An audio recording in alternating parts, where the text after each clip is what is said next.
Bonding with your children nowadays is no simple task. With the constant advances of technology and changes in social culture, the world has become a lot smaller. With texting and social media, children, as well as adults, can constantly keep in contact with the world around them. As great as that is, I wanted my son and I to do something together. I was in the Boy Scouts when I was a kid, and thought it would be awesome for my son to experience a little more of the outdoors and a little less of the screens, just for a weekend. The reception of the idea wasn't taken well. My son was very adamant about not going, but with a little help and convincing from my wife, he reluctantly agreed to go. Friday after school and work, we packed the car with everything we needed for the short getaway and set off. The drive was about a half an hour away from the house.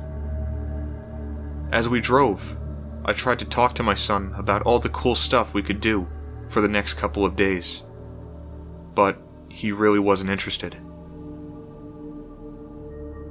When we finally got to the campsite, we unloaded the car, and I started to pitch the tent. I asked my son to go get some wood, so we could build a fire before it got too dark. He unenthusiastically walked over towards the woods and began collecting sticks. It took me about 5 minutes to set up the tent.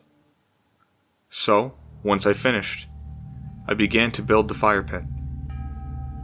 My son came walking out of the woods, arms full of kindling and tinder. "No one's around here," he sighed. I smiled at him and took the sticks out of his arms. "That's the whole point," I exclaimed. He didn't seem impressed. "Aren't there bears and other dangerous animals out here?" he asked. I nodded. "There are, but they don't usually like to bother people. We just need to be aware." My son rolled his eyes and wandered back into the woods. After about 15 minutes, he re-emerged with even more wood for the fire. He dropped the sticks near the pit and plopped himself down on a tree stump near the fire pit.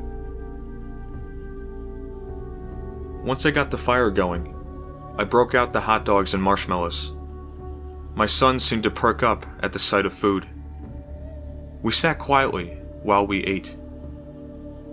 I tried to break the silence.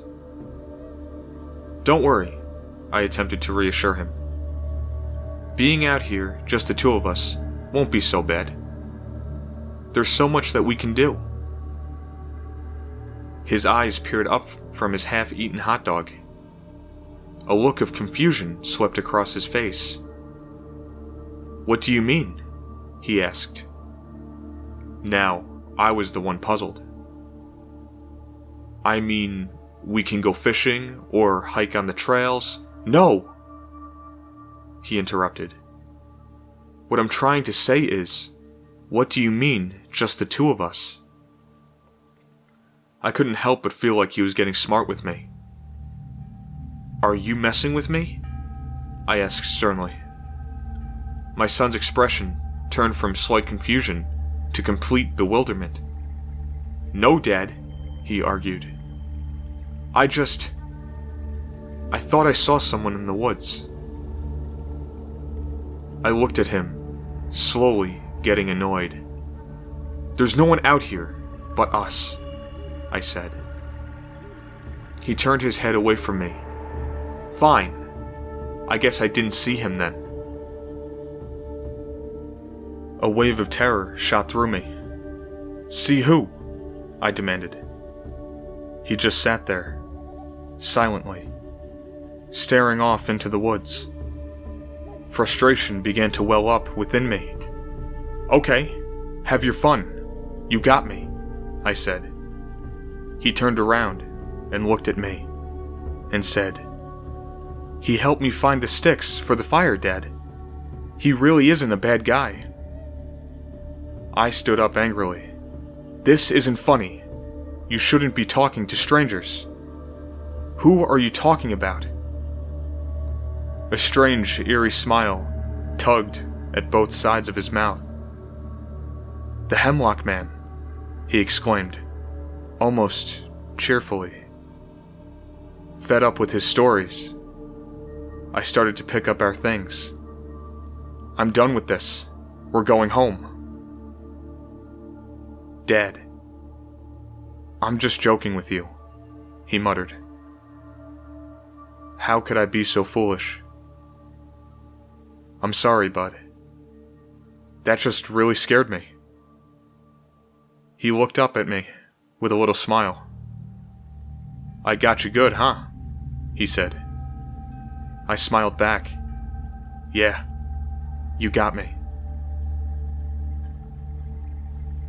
We finished up eating, and we just sat and enjoyed the warmth of the fire. Still thinking about the story he cooked up, I figured it wouldn't hurt to ask what else he had planned if I went along with the story. To my surprise, he had the whole thing planned out. "Well, Dad, you obviously can't see him fully. Just the black outline of his body. He's shaped like a human, but he really isn't." I actually enjoyed the creativity he put into the thought of this imaginary monster. "Okay," I said. "What does he do exactly?" My son paused for a moment. I could tell he really wanted it to be a good explanation. "I got it," he exclaimed. "He lures people, mostly kids, into his grasp, and then takes their form. Then, he goes to their house and terrorizes the rest of the family." I chuckled. "And how does he lure these kids?" I asked. "He waves at them," my son answered. "He gets them to come closer, and then grabs them, and no one ever hears from them again." I paused a little while. Then I asked, "How do you get rid of him then?" This made my son seem a little on edge, but he answered anyway. "I don't know yet." After entertaining the story idea for about an hour, I decided it was time for bed. I put out the fire and we climbed into the tent. "Dad, what do I do if I have to go to the bathroom in the dark?" he asked. "Wake me up and I will walk with you," I responded. Satisfied with the response, he rolled over in his sleeping bag and fell asleep. I laid there in the dark, listening to the sounds of the wild, slowly drifting into sleep. I awoke suddenly to the sound of something being zipped. I grabbed my flashlight and shone it at the entrance of the tent.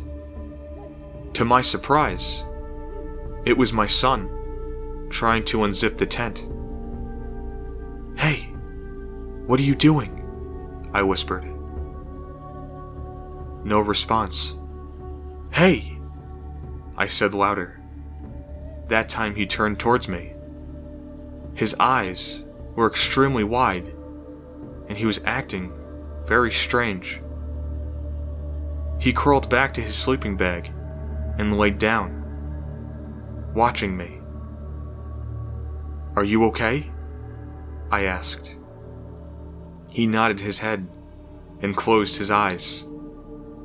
He must have been sleepwalking or something, I thought to myself. I turned the flashlight off and fell back asleep. At about 3 a.m, I was woken up by the sound of a tree branch smacking up against the tent wall. I picked up the flashlight and turned it on. But when I looked around, a feeling of panic filled me. My son was gone. The sleeping bag was empty, and the tent door was unzipped. I raced outside and tried to illuminate the area with the flashlight. I called out to him, but there was no response. I searched the entire campsite, but with no luck. I took out my cell phone and started to dial when I heard what sounded to be sticks breaking under someone's foot. I aimed the flashlight in the direction of the noise, and there it was, standing under the tree. A black silhouette, waving at me.